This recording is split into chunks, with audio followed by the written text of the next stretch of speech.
Hauzik Paubugi Moroiba Pausinda, Manaba Kunai Ama Semba Ngam Labatata, Chaukat Maike the Kumang Sausin Bangam Gani Haina, Chief Minister N. Birena Fongdokre.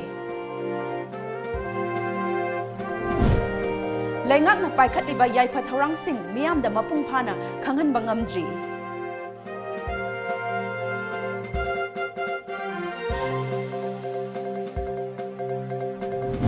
Amadi Health Minister Zenja Kumarna National Yoga Championship ta Saruk Yagadaba Yoga Shanaro Singlam Thakre.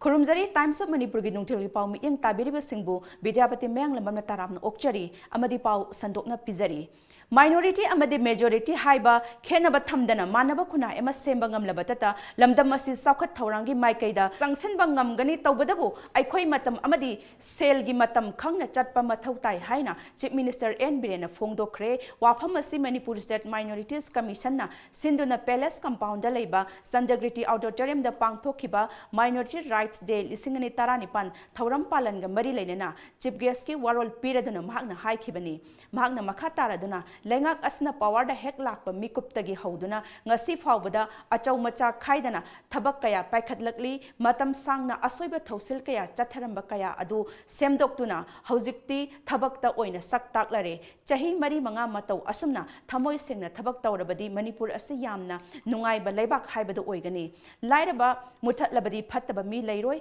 phattaba thabak kanana su tawningba natte matang amadi matamna yaraktabadagi amadi upai leiraktabana phattaba thabak tawrakpani. Majority waygera, any waygera, we are human beings. Ekoi mini, ekoi shamioi bani, ai shamioi bani. Hai bagi wakalon dunia tu na human value the politics to bagi message sama ekoi na human task. Kalau ekoi discipline nama maintain tau si. I repeat hana tau re, matam ki value, paisa ki value. Si ekoi ngat nasat naba anu bu Manipur ma aku Manipur phara bani da mayam yam biuda noi Maoist ni ga ban ga gauri ga do kanam ta mawa lobi do me scooter do kai den workshop te ga nai rom putho da ga lising ni bibam porong bani ni do tholok den moina prajana thare ga ni tholi do phara ni khangani loi khangani oi roi lal hau ge ga na hau bro rain ti yaw ge ga yaw ro Lal hauge na huro, rangti hauge yauro. Political party to sing na firan, do kubak pai gera, thambal pai gera, ha, cycle pai gera pai, thongna raga thengna faina. La jo haugum to amma adu di prajana yaroi. Yarakta ba bi yad Rajniti Haivasi Praja Mayam gi Yai Phanabagidamag Tauribani Lan Hauge Hairaga Hauro Rajniti Yauge Hairagana Ngamkai Ama Sengna Rajniti Tauro Lan Su Haugum Tau Rajniti Su Yausilakum Tau Charak Sahing Naina Tabak Tau Biganu Maduna Hiram Amatada Lengak Asida Apaba Purakloi Miyam the support Su Pangloidaba Maram Chadaba Ban Kauduna Miyam the Awaba Pibiganu Haina Mak Fungdoki Minorities in Yoiba what I said I do. We government sigi mayam khambi rawne koi tawni have to we koi tawroi da koi haide nang ai ngang de minority ge planning to an balai je hujing madu gi thabuk oina utpaya gi stage koi whole Manipur yoiba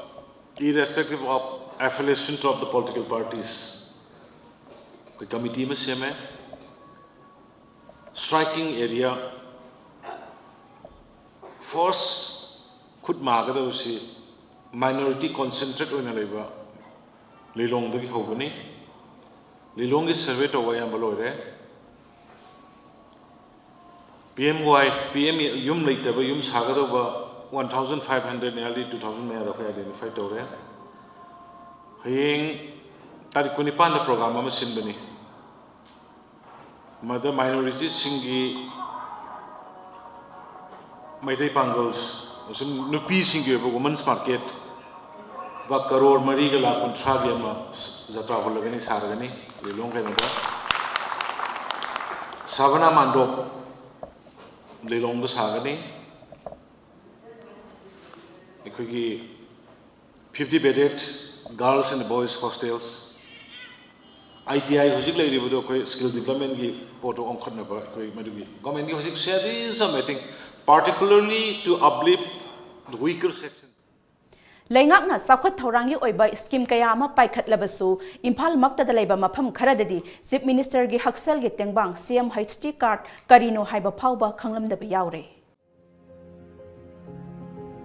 Maikei khuding de lengakna Sakhat Thaurangi Oiba, scheme Kayama Paikat Labasu, Impal Makta the Labor, Mafam Karadadi, Chief Minister Gi Haksel Gitengbang, CMHT card, Karino Haiba Pauba, Kanglam de Yauri. Imphal City dagi kharom da supna tagi kilometer mangarom khaktam chatlaga leiba Thongju Assembly constituency gi manung chenba Kagwa Selung balai kai da leiba Puyam Karun Kumar amadi mahaki loinabi Puyam Ongbi Inaubi gi masa manga gi manungda masanupa ani hereditary gi oiba laina amana maram oirga hawatlaga chatpa ngamdana leiri laina asina maram oirga makhoini gi masanupa ahalsu sahi ahungi mamangda leikhidabani oirakliba phibam asida lengaki maikei digi ngasi phawda tengbang amata phangdana leiri yamna ngakningai oiriba amana Chief Minister gi Haksel gi tengbang CMHT card karino scheme asigi khuthangda lupa lakh ani phawbugi senfamda lemna laying bayai haiba khanglamdaba sini khangde dum hai pebde dum yam hainaba gorabde dum taba do chana na esima tawsi khoji haba dum de ino tawdabina khoina su kya khangdabanina tawgudab Amaromda mahaki masanupa ahumak poglakpa matamda normal oina poglakhi adubu makhuina sahi taret muk pharakpa adwaidagi makhung pangtharakpa thektok thekchin tawa yaraktaba amadi hawatlaga chatpa phawba ngamlaktabagi phibamda lakhi rimsda puduna kayarak laying labasu phagatpa ngamdana lakhibani leina asina manum oiduna sahi ahumgi mamangda mahaki masanupa alpuyam famous kumar manung matam sadana leikhidabani Maki Manau Nupa Puyam Braja Kumar Tara Sahi Taragamapan Amadi Atomba Puyam Robin Rusu Leina Asimak Namaram Oiduna Housing Hawatana Chetpangam Dana Lady Haina Mahana Tamoy Sok na Paudamki. I don't know what them say each other body je hawala sa pangam da baneba ngoya ni je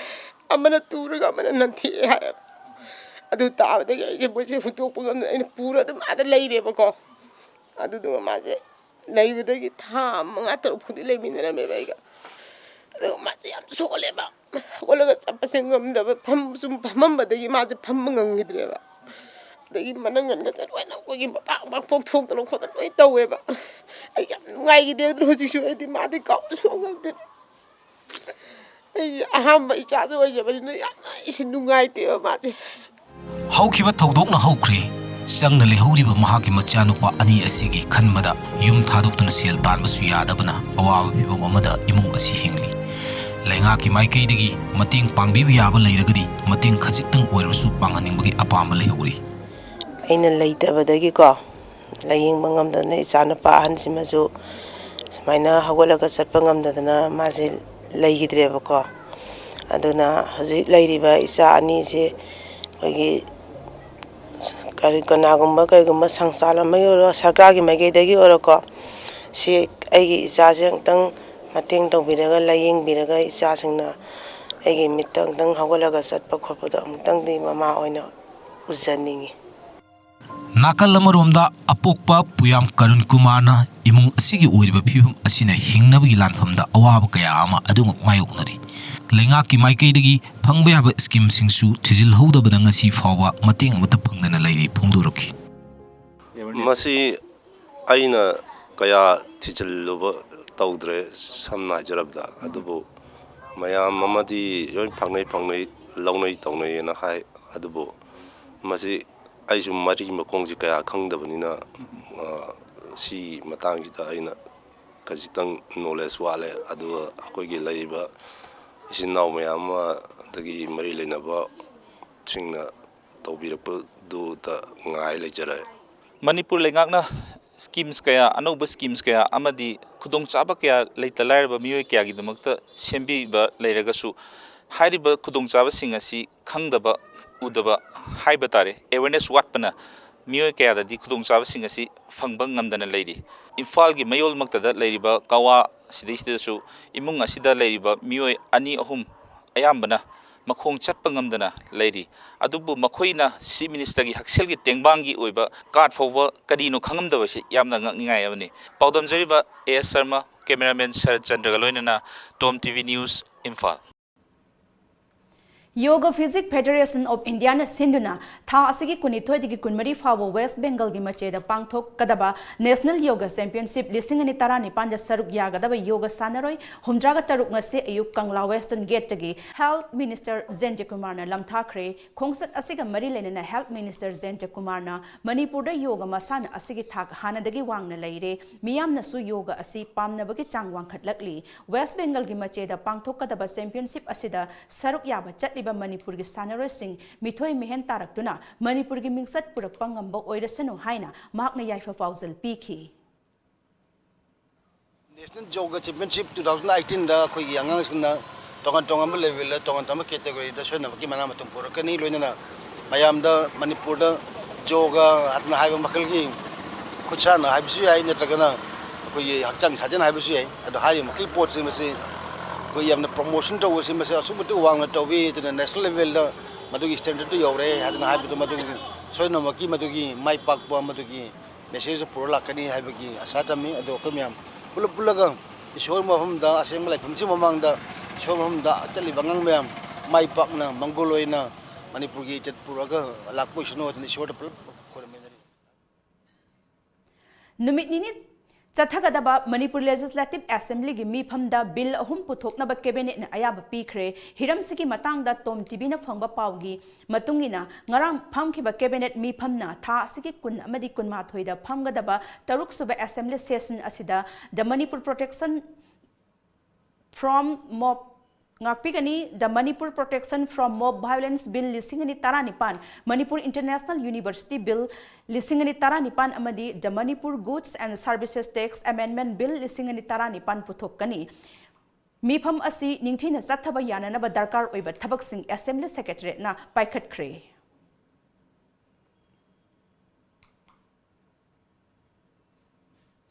makha taba pau pijadringagi mamangda break macha matang lawjari Watch Live and Style, a gateway to the elegance of Manipur.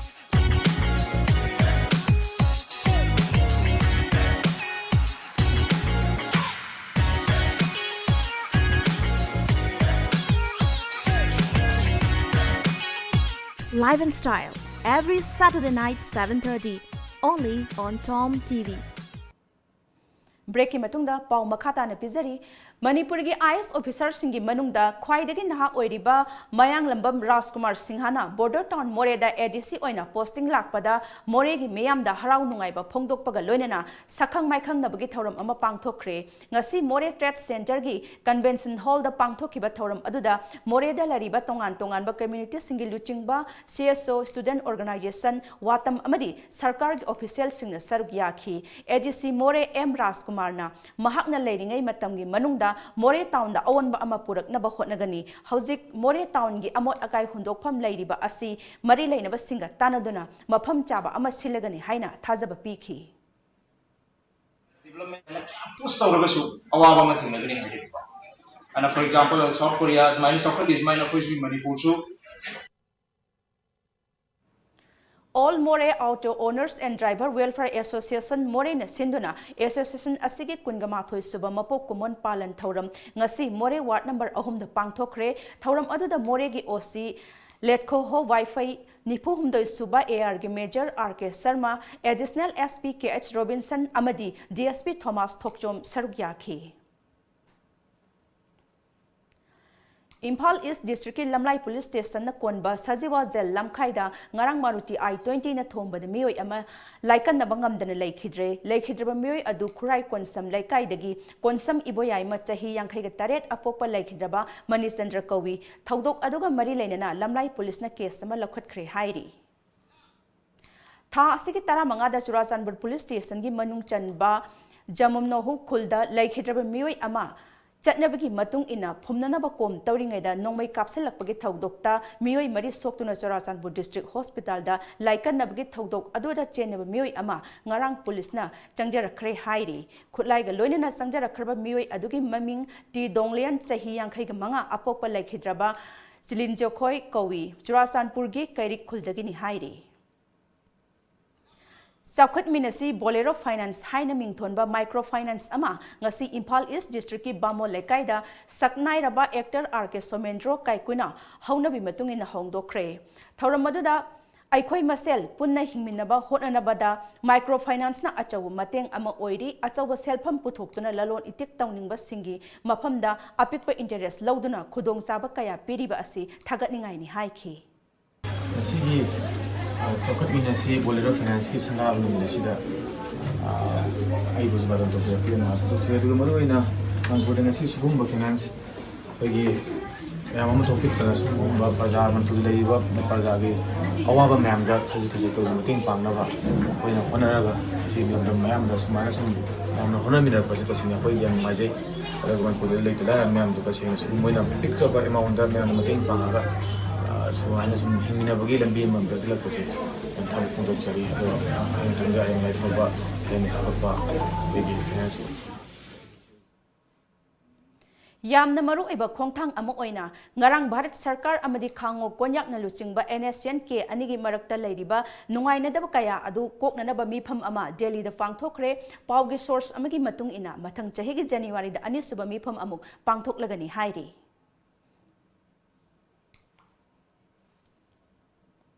अमुका हना break अमतंग लौजरी Ashok Leyland Bharat की ख्वाइदगी ममिंग लेरबा Ashok Leyland heavy commercial vehicle की authorised dealer Manipur की ओइना लमजिंग ग्रुप की यूनिट अमा ओइरिबा लमजिंग मोटर्स प्राइवेट लिमिटेड ना ओइरे सर्विसिंग सेंटर स्पेयर पार्ट्स अमसुंग शोरूम असी लाकलिबा तांग 13 असिदा थौबाल कियाम सिफाई बाबू बाजार थौबालदा इनॉग्रेशन सेरेमनी अमगा लोइनाना हांगदोकचरगनी लॉन्च तौद्रिंगै मांगोइना बुकिंग तौबिदुना सही अमगे इंश्योरेंस एक्सटेंडेड वारंटी खुदोल अमदि डिस्काउंट कयागी ओइबा इनॉग्रल ऑफर की खुदोंग चाबसु लौबियु कॉन्टैक्ट 8257888690 बुकिंग की दमकता कॉन्टैक्ट तौबियु main head office Nagampal RIMS road near Nityanand मंदिर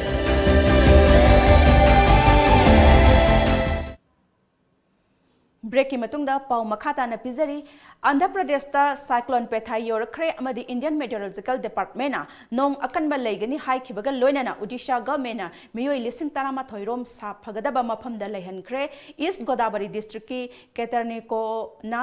ट्रेलेबा अमसुंग मालकिलपुरमदा पुंग किलोमीटर मरफुगा मंगादगी मरफु तरा याउना सेटखिबा साइक्लोना इलेक्ट्रिक पोल्स अमसुंग उवा कया हुमदेखि मफम कयादा मई फंगनद्रे अदुमोइनमक असोक अपन की पाउदी लैखिदे स्पेशल रिलीफ कमिश्नर गी सीनियर ऑफिसर अमना हाइखिबदा हंदक सही के साइक्लोन तितलीना सोअन खरबा गजापति डिस्ट्रिक्ट के ब्लॉक 8 की मियोय कया साफगदबा मफमदा चाना थकनबा पोटलमसिंग फंगहंदुना लैहनखरे साइक्लोन असी हौजिक खरा तपथखरबसु मफम खरदा मसिना मरम ओइदुना अकन मनोंग चुबगी पाउदी लैरी जापान अमसुंग यूएस की गवर्नमेंट डिफेंस ना पुन्ना थोप चेरोल अमगी मतुंग इना Japan steel fighters long range missile अमसुंग अतोप खुलाइसिंग यूएस फोर्स ता लाकदोरिबे चही मंगा असदा तेंगबांग लगनी हाइना फोंगदोखरे मसिना जापान असी चाइना की मपांगल कंखट हनबगी पोरम यात्पा होरकपगा लोइनना रशिया ने यूएस ता तक्सिनबा हौखरे सिंजो अबे की गवर्नमेंट असिना चही 10 की डिफेंस प्रोग्राम की चेरोल ना यूएस असी मालेम की ख्वाइदगी मपांगल कनब लैबाकनी अदुबु चाइना अमदी रशिया की मरकता लैरिबा स्ट्रेटेजिक कंपटीशन अदु खंगी हाइना फोंगदोखी चेरोल अदुना मखाताना यूएस चाइना नॉर्थ कोरिया अमसुंग रशिया असी जापान की अनौबा मिलिटरी वाखल्लोना चाउना इथिल पीरी हाइखी चाइना अमसुंग रशियाना जापान की मायोक्ता सेक्सिन थौरांग लौखटपा हौखरे ngasi phongkhiba pawche sinda kari kari maro iba paw yauribagi haibadu amuktang punna khangminasi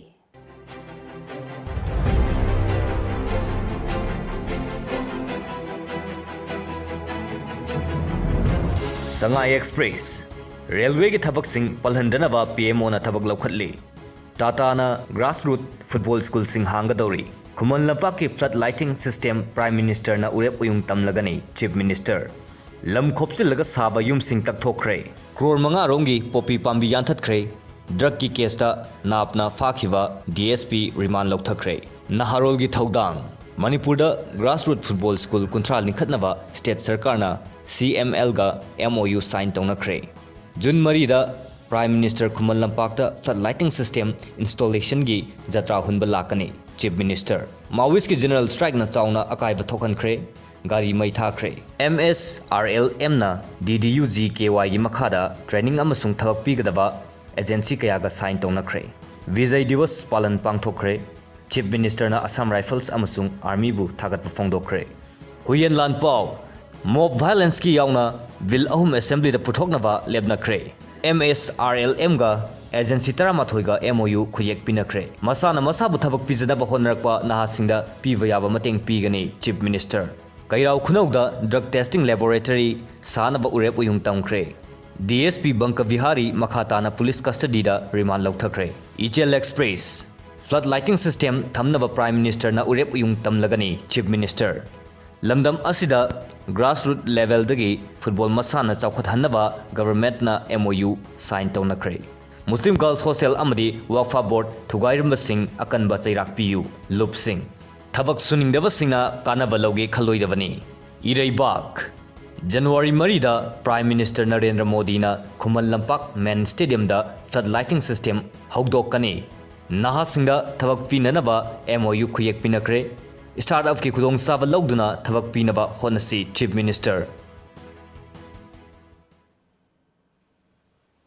Aroibada maroiba pau amuk hana thamjari. Manaba khunai ama semba ngamlabata da chawkhat mai kaida khumang sausinba ngamgani haina Chief Minister N Biren phongdokre.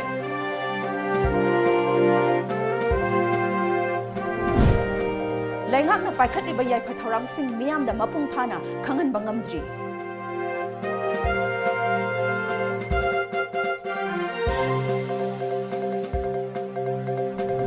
Amadi Health Minister Zenji Kumar na National Yoga Championship ta saruk yagadabu yoga sanaro sing lam thakre.